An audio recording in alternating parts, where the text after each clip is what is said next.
सांगता याची तुकोबराय सांगतात की या पृथ्वी तलावर जन्म घेतल्यानंतर जर तुम्हाला आम्हाला जीवनाचं रहस्य नाही कळलं, जन्म मरणाचं रहस्य नाही कळलं, आपण फक्त जन्म घेतला, आपण जन्म घेतल्यानंतर 4-2 रुपये कमवले, लग्न झालं, 2-3 मुलांना जन्म दिला, त्यांना चांगल्या मार्गावर लावलं आणि आपण मरण पावलं, हा म्हणजे जीवनाचा खरा परिपूर्ण अर्थ नाहीये. हे तर सगळेच करतात.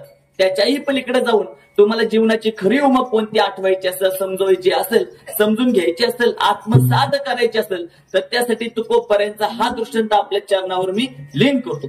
तुकोबराय ज्यावेळेस भंडारा डोंगरावर आपल्या भगवंताचं नामस्मरण करत होते, विठुरायाला आळवीत होते, प्रत्येक अभंगातून तुकोबराय विठुरायाच्या चरणी आपली भक्ती सादर करत होते, त्यावेळेस तुकोबरायांना पडलेला एक प्रश्न होता.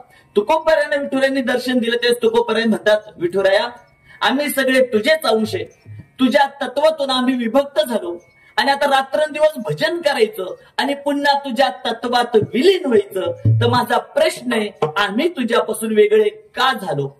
आता हा प्रश्न अतिशय मार्मिक आहे, पण भगवंताचे अतिशय लढीवाळे असणारे भक्त तुकोबराय साधे सुदेत का महाराज? नाही.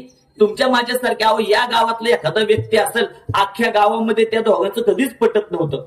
म्हणजे एका गावात 2 पार्ट्या आणि दोघांचं काहीच पटत नाही. मग दुसऱ्या पार्टीतल्या वावरात पण ह्याच्या पार्टीतल्या लोकांनी जायचं नाही, दुसऱ्या पार्टीतला एखादा मनुष्य मेला तर ह्याच्या पार्टीतल्या लोकांनी त्याच्या मैत्रीला पण जायचं नाही, एवढं निकृष्ट त्या दोघांचं.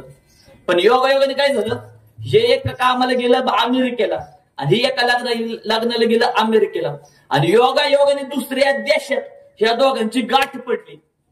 आता बोलताल का नाही तुम्हीच सांगा मला? तिथं अतिशय आत्मीयतेने बोलतात, म्हणजे या दोघांमुळे अख्खं गाव एकमेकाशी बोला ना. ही दोघांची गाठ जर दिल्लीत पडली, मुंबईच्या मंत्रिमंडळात पडली, मग लई जुळतं या दोघांचं. अगदी तसंच आपल्याला पण समजायला पाहिजे कुणाचं आपण किती एखाद्याचं गुलाम व्हायचं, कुणाची आपण किती चमचेगिरी करायची नाही. स्वतःचा स्वाभिमान आहे का नाही आपल्याला कळतंय ना. बघा भावकीमध्ये अशा गोष्टी घडतात, आपल्याला कळतं आपलं माणूस चुकलाय बरं का, आपला भावड्या चुकलाय, पण आमच्या भावकीचा आहे ना, मग भावड्याच्या बाजूने उभं राहायचं पुढच्याला. अहो असं कसं, तुम्ही आज पुढच्याला पाय देऊ तुडवतो, उद्या तुमच्या घरातले लेकरं हा गोळ आलं मग काय करणार? नाही. त्यासाठी काय पाहिजे, आपल्याला आपल्या मर्यादा माहिती पाहिजेत.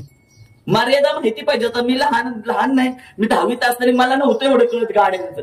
मी चालवत होतो स्कूटी, आमच्या आईची एक्टिवा चालवत होतो, पाठीमागून इष्टी, मी इष्टीला ओव्हरटेक करतोय.